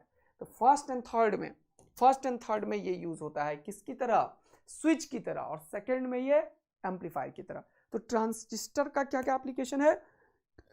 Transistor use as a switch and as an amplifier. चलिए नेक्स्ट देखते हैं। ये क्वेश्चन देखो कितना आसान होता है, कुछ भी नहीं करना होता है। अरे कुछ भी नहीं करना होता है। हमेशा जब भी तुम्हें ये क्वेश्चन आए तो करना क्या होता है वो देखो। जब भी तुम्हें ये क्वेश्चन आए करना क्या होता है, यहाँ पे ये जो ABC है, यहाँ पे इनपुट देके आउटपुट, और ये एंड और नॉर नैंड 4 गेट का आउटपुट, ठीक है ना। और में 0 0, और में कोई भी एक 1 है तो आउटपुट 1 देगा। तो 0 0 0 0 1 1 1 1 1 1 0 1। तो हमेशा ये जो पैटर्न है वो कैसा होता है? 2 इनपुट डिवाइस का 0 0 0 1 1 0 1 1, ये 0 1 10 11 ऐसे होता है। अगर यहाँ पे 3 इनपुट डिवाइस होता तो ये होता है कैसा? देखो ये होता है 0 1, ऐसे ही बोला 0 1 0 1, फिर 10, फिर 100, फिर 101, फिर 110, फिर 111। ये देखो ये वाला चीज फिर से है 1 0 1 10 100, फिर यहाँ पे 100 के बाद 101 110 111। ये इनपुट बढ़ जाता है किसमें? अगर 3 इनपुट डिवाइस है बस। लेकिन फिर से ये वैसा ही है, अगर और है तो ये 0 0 0 देगा, बाकी सब 1 1 1 1 1 1 1। अगर एंड है अगर एंड है तो अगर एक भी जीरो है तो जीरो, सिर्फ एंड इसमें देगा 1, बाकी इसमें भी जीरो, इसमें भी जीरो, इसमें भी जीरो, इसमें भी जीरो, इसमें भी जीरो, इसमें भी जीरो। नैंड है तो एंड और नॉट गेट है, तो एंड के रिजल्ट को पलटी मार दो तो वो सारा नैंड हो जाएगा। नॉर है, और के रिजल्ट को पलटी मार दो मतलब इन्वर्ट कर दो तो वो क्या हो जाएगा, नॉर गेट सारा हो जाएगा 2 सेकेंड में। तो ये चीजें यहां से समझ में आती है कि 2 इनपुट डिवाइस है, मान लो बोल रहा है to get output 1 for the following circuit, यहां पे इसे चाहिए 1, ये गारंटी दे दिया, ठीक। तो बोल रहा है कौन सा चूज करोगे, तो पहले देखो ABC चूज करो, 0 और 1 है तो ये 0 और 1 है, ये क्या है और गेट है, तो 0 1 कितना हो गया, ये 1 हो गया, कोई भी एक होगा तो एडिशन देता है, और क्या होता है एडिशन, तो ये 1 दे दिया, और C 0 है तो ये 0 दे देगा, तो ये हुआ नहीं। ये क्या हो जाएगा देखो ध्यान से, अगर ये वाला 0 है तो ये मल्टीप्लाई करेगा 0 से, हमेशा 0 देगा, ये भी नहीं होगा, ये भी नहीं होगा, कुछ करना ही नहीं है। इसमें देख लो 1 और 0, तो यहाँ 1 है, ये 0 है, तो ये हो जाएगा 1, और C भी हो जाएगा 1, और 1 और 1 हो जाएगा 1, तो आंसर हो गया D। देखो 2 सेकंड में क्वेश्चन खत्म हो जाएगा, और यही करना होता है यहाँ पे। मस्त वाला फील आ रहा है। नेक्स्ट चलो जल्दी से फटाफट से देखो, ये देखो कितना बढ़िया है, current I in the network पूछा अभी, तो ये देखो रिवर्स बाइज में अगर है ये डायोड तो ये वर्क नहीं करता है, ये रिवर्स बाइज में वर्क नहीं करेगा। अब यहाँ से जो बैटरी से करंट जाएगा भैया 9 वोल्ट से ऐसे ऐसे ऐसे ऐसे, ये रिवर्स है, ये जाएगा ही नहीं, करंट हटा दो, करंट इधर जाएगा टक टक टक, फिर ये रिवर्स है, काट के हटा दो, ये देखो ऐसे लाइन होता है, रिवर्स बाइज में डायोड जो होता है वो वर्क नहीं करेगा। फिर करंट इधर जाएगा, करंट इधर जाएगा, करंट ये जाएगा नहीं, ये देख इधर करंट जाएगा, इधर जाएगा, मतलब ये रेसिस्टेंस ये और ये सर्किट हो जाएगा। तो क्या पूछा है, बोल रहा है द करंट, कितना आसान हो गया, ये 10 ये 5 ये 10 तीनों सीरीज में हो गया कि ये दोनों कट के हट गया, तो 10 10 20 5 25, और फिर ये क्या हो गया 30, तो आंसर क्या हो गया 9 divided by 30 is the final answer of the question. ये 9 डिवाइडेड बाय 30 कर लो तो हो जाएगा 3 10 जा और 3 3 जा, तो 3/10 मतलब 0.3 ampere is the final answer of the question. A is the final answer. देखते जा रहे हो सेमीकंडक्टर, कम्युनिकेशन, अल्टरनेटिव करंट, ये भाई सारा तुम्हें एकदम फोड़ के आना है, एक भी मत छोड़ देना तुम लोग मेरे प्यारे बच्चा लोग। नेक्स्ट देखो, अब यही मैं बोल रहा था अभी तुरंत तुम्हें कि ये इनपुट है 0 0 0 1 1 0 1 1 0 0 0 1 1 0 1 1 0 0 0 1 1 0 1 1 0 0 0 1 1 0 1 1, और ये आउटपुट है, ये आउटपुट है इस सर्किट का। तो यहाँ पे देखो 0 0 देगा, अब 0 0 दिया तो ये यहाँ पे आया 0 0 क्या हो जाएगा 0, तो यहाँ पे 0 हो गया, ये भी 0 आया तो ये भी 0 0 0 क्या होगा 0 0 का उल्टा 1, यानी कि पहले वाले में 1 कहाँ है, यहाँ है, यहाँ पे नहीं है, ये खत्म हो गया, पहले वाले में 1 कहाँ है, यहाँ पे है, पहले वाले इन तीनों में बात चला।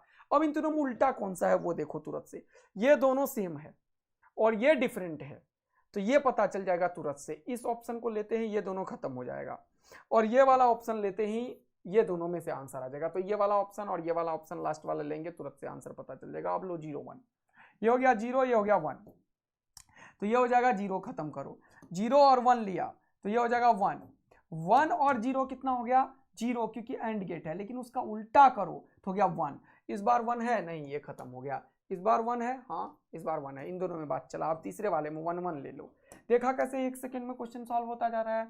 1 1 लो, ये 1 1, ये 1 है तो यहाँ पे 1 पहुंचा, ये 1 1 यहाँ पे 1 होगा तो 1 1 1 होगा 1, क्योंकि एंड गेट है, 1 का उल्टा 0, 0 किधर है, इसमें नहीं है, ये नहीं हुआ, ये हुआ, देखा कैसे 0 1 1 0 1 1, OR gate AND gate NAND gate, NAND gate है ये बेटा, इसीलिए 1 1 का 1 करके पलटी मार रहा हूँ, क्योंकि ये गोला मार देगा तो क्या हो जाएगा नैंड गेट हो जाएगा। ये कौन सा गेट है, और गेट है। क्लियर होता जा रहा है ना, एक एक चीज समझते जा रहे हो। यस सर, अगला क्वेश्चन देखो, यहाँ पे देखो 120 वोल्ट है, ये जीनर डायोड है, तो 120 में से 50 इसे घटा दो, और 50 डिवाइडेड बाय 10 किलो ओम, तो 10 किलो ओम का मतलब होता है 10,000 ओम, ये एम्पियर में है, इसको अगर मिली एम्पियर में करोगे तो फिर से 1000 से मल्टीप्लाई कर दो, तो ये खत्म, ये खत्म, यहाँ पे 5 मिली एम्पियर का करंट गया। फिर इसमें करंट कितना जाएगा, 120 में से 50 घटाओ तो कितना हो गया बेटा 20 घटाओ, फिर 30 घटाओ तो कितना बचा 70, तो ये जगह 70 divided by 5 kilo ohm, 5 kilo ohm का मतलब 5/5000, मिली में कन्वर्ट करोगे तो 1000, ये और ये खत्म। बोलो मजा आ रहा है तुम्हें। 5 से ये कितना हो गया 14, तो ये कितना हो गया 14 है मिली एम्पियर, 14 मिली एम्पियर यहाँ पे पहुंचा मेरे प्यारे, और 5 इधर गया तो इधर कितना बच गया होगा बोलो, तो 5 9 milli ampere is the answer of the question. तो किधर है 9 मिली एम्पियर। क्या करना है सर, इतना आसान होता है ना, इससे इसका करंट निकाल के सेट कर दो और इधर केवीएल लगा के सॉल्व कर दो। बोलो कितना मजेदार है, कर डालोगे बिल्कुल। ठीक है, चलिए अगला क्वेश्चन देखते हैं मेरे प्यारे बच्चा लोग। इस तरीके से कोई भी अच्छा, ये एक नया टाइप का क्वेश्चन, ये भी देख लो। यहाँ पे पढ़ो, ये ग्राफ से क्वेश्चन खूब आ रहा है। The typical output characteristics curve of the transistor. इसमें क्या होता है, या आईसी और वीसीई का ग्राफ दे रखा होता है, लेकिन यहाँ पे आईबी को फिक्स करके रखा होता है। इसको बोलते हैं कैरेक्टरिस्टिक्स ग्राफ, आउटपुट कैरेक्टरिस्टिक्स है, क्योंकि ट्रांजिस्टर के आउटपुट में ये सीई कॉमन इमिटर कॉन्फ़िगरेशन में होता है, और आईसी आउटपुट करंट को बोलते हैं, कलेक्टर करंट को या आउटपुट करंट को। आईबी बेस करंट को फिक्स रखते हैं। तो ये आउटपुट कैरेक्टरिस्टिक्स है, आउटपुट कॉमन इमीटर कॉन्फ़िगरेशन का। बोल रहा है estimate current gain. Current gain क्या होता है, वो होता है beta, delta IC by delta IB को बोलते हैं बीटा। ये पूछा है क्वेश्चन वाला। अगर बोलता है वोल्टेज गेन, मान लो पूछता वोल्टेज गेन, तो वोल्टेज गेन होता है करंट गेन। अरे क्या होता है, देखो यहाँ पे वोल्टेज V बराबर क्या लिखते हो, जल्दी से बताओ मुझे। V बराबर क्या लिखते हो, I इंटू आर बोलते हो, बोलो हाँ है ना, बोलते हो ना। तो एक्चुअल में यहाँ पे कहानी क्या है कि पावर गेन, पावर क्या होगा, voltage gain into current gain. और वोल्टेज गेन क्या होता है, ये होता है beta R output by R input, ये होता है वोल्टेज गेन। तो पावर गेन अगर कोई पूछता है, पावर गेन तो क्या होगा, voltage gain into current gain, क्योंकि ये क्या है करंट गेन, ये क्या है करंट गेन। ये सब फॉर्मूला एकदम याद रखना है। तो बीटा से एक और मल्टीप्लाई करोगे तो हो जाएगा beta square R output by R input. R output भी आर सी के बराबर होता है, और आर इनपुट ही आर बी के बराबर होता है। ये सब फॉर्मूला है बेटा। और बीटा करंट गेन, ये वोल्टेज जो होता है हमेशा 180 डिग्री के फेज में होता है, 180 डिग्री आउट ऑफ फेज होता है ये इनपुट और आउटपुट के बीच में, तो माइनस भी होता है। अब 4-5 फॉर्मूला सिखा दिया, अगर कोई क्वेश्चन आएगा तो कर पाओगे।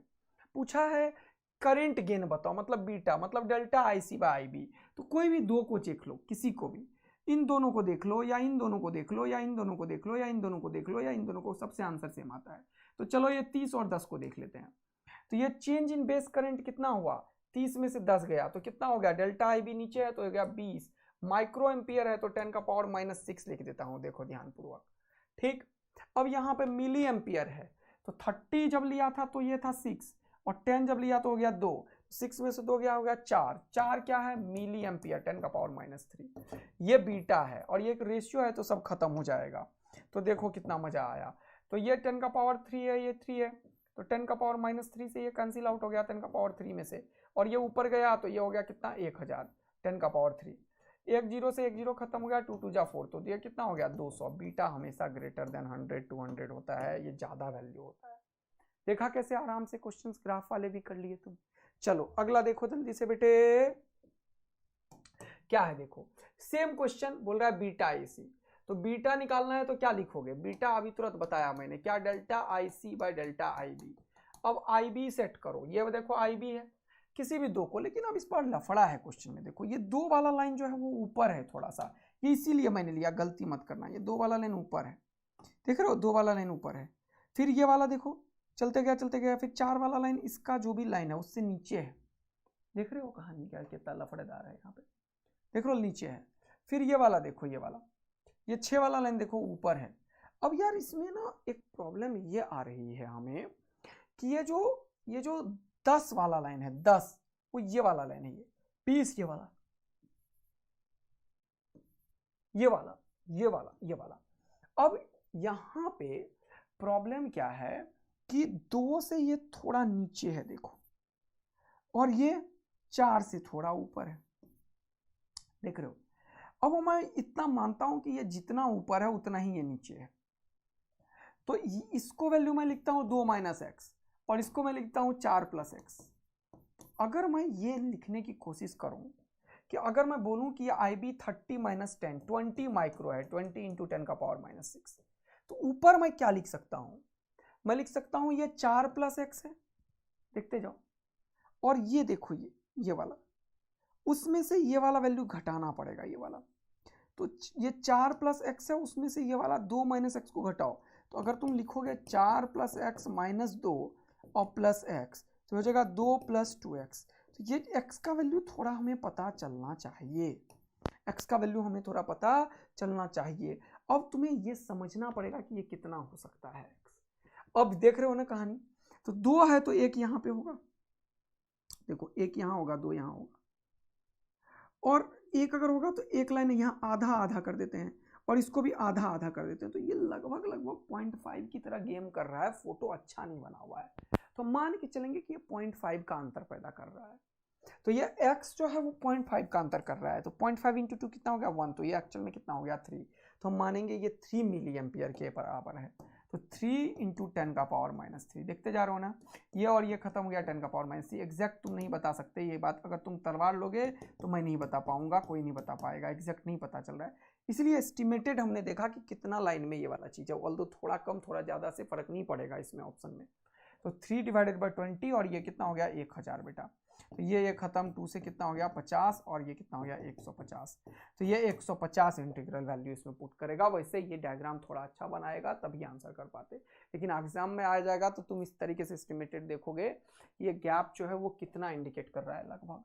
तो इसको 4 से 6 को 2 पार्ट में है, इसको अगर 0.5 0.5 0.5 0.5 डिवाइड करो तो लगभग दिख रहा है कि ये 4-5 पार्ट में डिवाइड है, तो या तो 0.30 होगा, 0.4 के आसपास होगा या फिर 0.5 के आसपास होगा। तो 0.5 150 के आसपास एग्जैक्ट आंसर निकाल दिया। वैसे ये बढ़िया डायग्राम नहीं है, आई डोंट नो कि ये वाला डायग्राम एग्जैक्ट एग्जामिनेशन में था या नहीं था, क्योंकि ये मेमोरी बेस्ड पेपर था, ठीक है। और उसके बाद एनटीए के बाद क्या क्वेश्चन बना वो नहीं पता है। समझ में आते जा रहा है तुम लोगों को? Yes sir. अब कोई भी क्वेश्चन ट्रांजिस्टर का लोगे, डायोड का लोगे, सॉल्व हो जाएगा, कोई परेशानी नहीं है। तो ये कुछ क्वेश्चंस हैं जिसको कि सॉल्व कर लेना। एक और चीज ये देखो, 3 इनपुट डिवाइस का क्वेश्चन गलत मत करना। यहाँ पे हमेशा कौन सा गेट होगा वो ऐसे निकालो, 0 0 0 0 0 1 0 1 0 1 0 0। देखते जा रहे हो ना क्या हुआ, 0 1 10, अगला 11 हो जाता था, लेकिन अगला 11 नहीं, अगला 100 है। अब 101 हो जाएगा, फिर 110 हो जाएगा, फिर 111 हो जाएगा यहाँ पे। तो ये सर्किट को सॉल्व करो तब समझ में आएगा। अगर इसमें सब जगह यहाँ पे 0 0 0 0 0 0 आया और यहाँ पे 1 आया, मतलब ये और गेट था। अगर यहाँ पे सब जगह 1 आया, सॉरी एंड गेट था, अगर सब जगह 1 1 1 1 1 1 आया और यहाँ पे 0 आया तो ये एंड गेट था। यहाँ पे और गेट था, और गेट में ये 0 और बाकी सब 1 1 1 1 1, ये क्या है और गेट, ये क्या है, अरे कुछ गड़बड़ कर रहा हूँ यार मैं, देखो ध्यान से, हाँ ये देखो कोई भी एक अगर 1 है तो 1 हो जाएगा, तो ये और गेट को बताएगा, ये किसको बताएगा और गेट को। अगर ऐसा रिजल्ट आया तो ये और है। एंड में क्या होगा, सिर्फ इसमें 1 होगा, बाकी सब 0 होगा, एंड में कोई भी एक 0 तो 0 होगा। अब एंड का उल्टा करोगे तो नैंड हो जाएगा, और का उल्टा करोगे तो नॉर हो जाएगा। तुम पता कर लोगे कि कौन सा है, और ये 0 1 0 0 देके।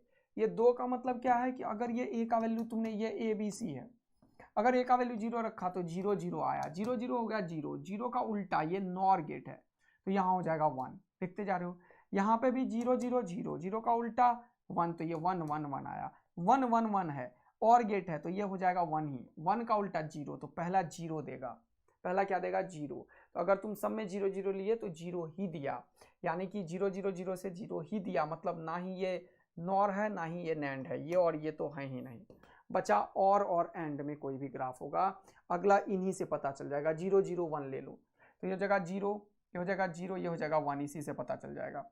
तो ये 0 0 हो गया कितना 0, 0 का उल्टा 1, ये हो गया 0 0 0 0 का उल्टा 1, और यहाँ पे 1, तो 1 1 1 1 का उल्टा 0, और ये और है, तो और है तो ये 1 1 1 ही दे देगा, और 1 का उल्टा 0 0 किस में, इसमें। तो आंसर क्या होगा and. And is the final answer of the question. देखा कैसे आसान तरीके से क्वेश्चन सॉल्व हो गया, तो ही सॉल्व किया और आंसर आ गया। तो इस सबसे हड़बड़ाना नहीं है, इन सबको कर लेना। Thank you so much. और 4 देना 12 इस तरीके से अपन फिनिश कर दिए हैं पूरा का पूरा बच्चा लोग। अब आप लोग एंजॉय कीजिए, सारे क्वेश्चंस की प्रैक्टिस कर लिए, 2-4 होमवर्क देता हूँ वो भी ट्रैक लीजिएगा, लेकिन याद रहे जो चीज कराया वो पूरा जहान में होना चाहिए। 1 से 1.25 घंटे 1.5 घंटे के अंदर देखो कैसे 3-3 चैप्टर रिवाइज हो रहा है अंतिम समय में। यही तरीका 11th का भी कर रहे हैं। 11th के भी 2-3 घंटे के छोटे छोटे सेशंस दे दूंगा मैं, ताकि तुम्हें 3 पार्ट कर दूंगा, एक घंटे का आराम से एंजॉय करके कर लेना 3 घंटे में पूरा का पूरा। वेव्स, थर्मोडायनामिक्स और वो सब एक पोर्शन में कर दूंगा, मैकेनिक्स पूरा एक पोर्शन में कर दूंगा, फ्लूइड, ग्रेविटेशन, रोटेशन, ये सब एक पोर्शन में कर दूंगा। 3 घंटे का एक लेक्चर, 1 घंटे का, सवा घंटे का दूंगा। मजेदार कल तक के एकदम मजे कर लेना, एंजॉय करना। Thank you, all the very best बच्चा लोग। मिलते हैं फिर से एक और नए जोश के साथ, तब तक के लिए बाय बाय। अपने आप को कूल, काम एंड कंपोज रखिए। पूरा का पूरा जो फॉर्मूला है उसे रिवाइज कीजिए और फोड़ने के लिए तैयार हो जाइए। बाय बच्चा लोग, लव यू बच्चा लोग, थैंक यू बच्चा।